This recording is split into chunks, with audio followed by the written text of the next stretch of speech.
Hi, my name's Emil Gora and I attend the Mechatronics program at the Center for Science and Industry. The purpose of our capstone project is to apply and showcase what we've learned about engineering and learn even more along the way. In my case, I applied my knowledge of electrical engineering and writing code. I chose creating a controller for my Rancho Leo Silvia Espresso machine as my project because there wasn't any open source programs for it that supported IoT features. I saw this as a challenge since I wouldn't be following an online tutorial. My main goal from the beginning was to make a shot of espresso that at the very least didn't make me cringe while drinking. I started by ideating and writing a research paper that included a majority of what I needed to know in order to choose parts and assemble them. Next, I worked on a wiring diagram of the machine as it comes out of the box, which relies on inconsistent thermostats and a pump at a fixed pressure. Using my research, I picked out parts, designed a new circuit, and ordered the parts after everything was decided.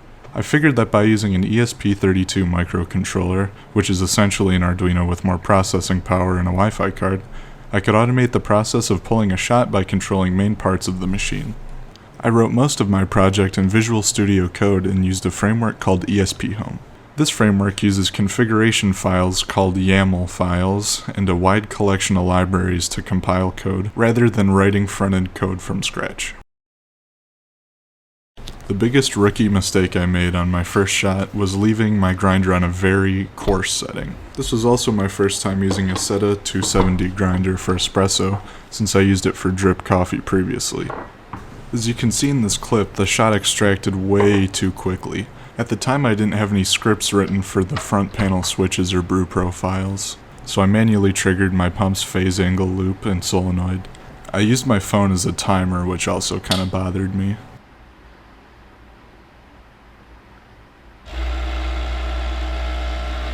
The shot I ended up with was as watery as drip coffee, but with the added sourness of a bad espresso shot. I think my reaction speaks for itself.